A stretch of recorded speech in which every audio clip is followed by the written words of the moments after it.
One of the most important words for all of us as we're getting older is the word now.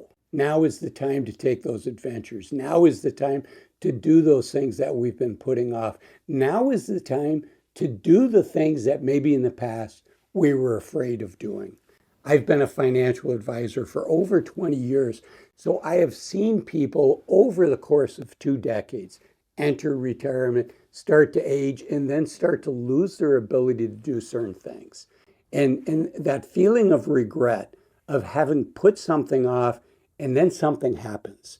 They have a health issue, they have a heart attack, cancer diagnosis, and they can't do it anymore. When we're in our 20s and 30s, someday is one of the most common words that we say. Someday I'm going to do this. Someday I'm going to do this. Someday I'm going to start that company. Someday I'm going to take that big risk.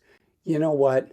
If you're in your 40s, 50s, or 60s, let's replace that word someday with now. It's interesting, particularly if the closer you are to retirement, I think that's one of the least risky times to do something entrepreneurial. Why? Because, if you're 20 years old, you do something entrepreneurial and it doesn't work out, and 80% of these things don't work out. You've got to, as you're looking for your next thing to either start or a company to join, that's a bit of a headwind for you. But if we're in our 50s and we're thinking about retiring in a few years, that can be a great time to do anything. I'm just mentioning entrepreneurship, but anything that has scared us to do. The reality is we think of all kinds of reasons why we can't do things, whether it's something entrepreneurial, whether it's starting a company, whether it's doing an adventure. There's all these things that could happen. Maybe you want to travel. Maybe you want to go to Africa and do a safari, but you're afraid of lions or whatnot. Or you want to do that zip line through a jungle, or you want to go on an Amazon river cruise. But people do get sick on those things. But you're worried about that. As we get older, it's the time to say, this might be the last chance that we have to do it. None of us know. In fact, the World Health Organization says if you're an American, unfortunately, unlike our Japanese brothers and sisters and our many other countries that stay healthy into their 70s, the World Health Organization reports that the average American, the average Canadian, the average UK citizen, we lose our health at a little over 65 years of age, at 66.1 here in the United States. That's just 13 months past the age when most of us retire. So thinking about the word now and what does that mean, and replace anytime you say the word someday, I want you to think about replacing that word with now and what are the adventures that you could have. There's a great book by Bill Perkins. It's called Die with Zero. It's got an unusual name, and he talks about the utility of money and getting all of the energy, getting all of the oomph from the money that we worked hard to save.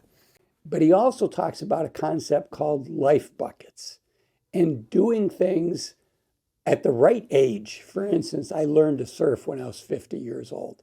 That was probably one of the last periods I could easily learn to surf. I'm 60 now. I could still learn to surf, but it takes a fair amount of flexibility to surf, just because when you fall off the board and the wave is tumbling you. But what is your surfing? What is the thing? What is your someday? And like myself, think about putting together a bucket list, a life bucket list, not necessarily this, before I kick the bucket, I want to do these things, but think about, in my 40s, what are the things that I want to do? In my 50s, what are the things I want to do? In my 60s, and then go through and say, is there anything on your list that maybe should be done sooner rather than later? An example for me is I enjoy fly fishing. But fly fishing is something I can do in my late 60s. So in my early 60s, I want to do more adventurous things.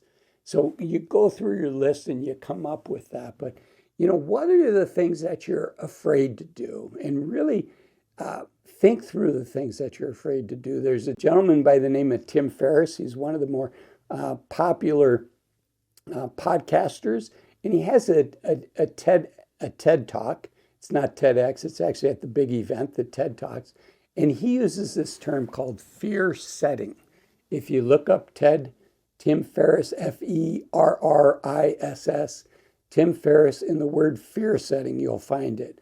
But Tim talks about, looking at the things that you're fearful and say, okay, what's the worst thing that could happen? And bad things do happen to people that do things that are scary, right? So I'm not saying just jump into this, but do this exercise. I promise you, if you spend 30 minutes watching this TEDx talk and thinking through some of the things that you'd like to do, I promise you it will be very enlightening. It very well may change your life.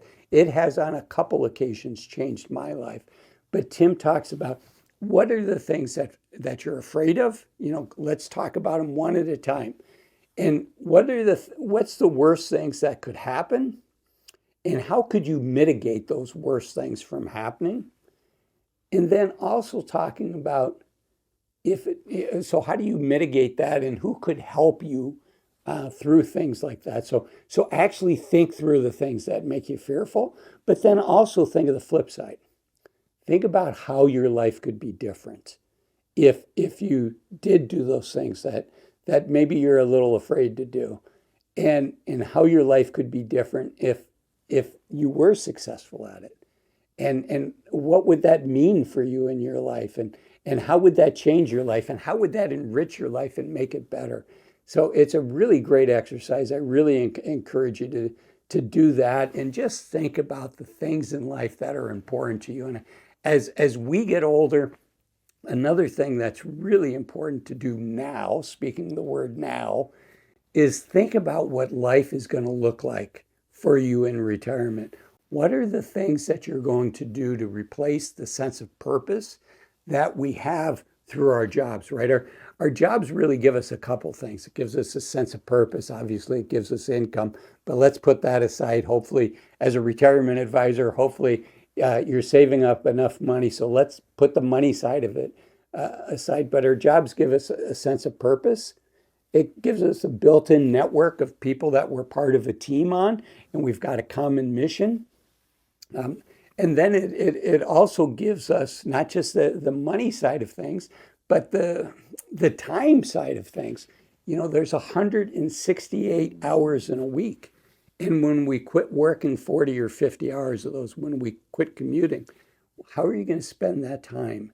And think about this now, because if you're one of those people that don't take all your vacation, start taking your vacation to start preparing for what does life look like in retirement. And that is something to do now. And another thing to do now is think about when is the right time to retire. And that's why I made this video up here. Why waiting to 65 to retire might be a big mistake. Thanks for watching this one. And let's do it now. Bye-bye.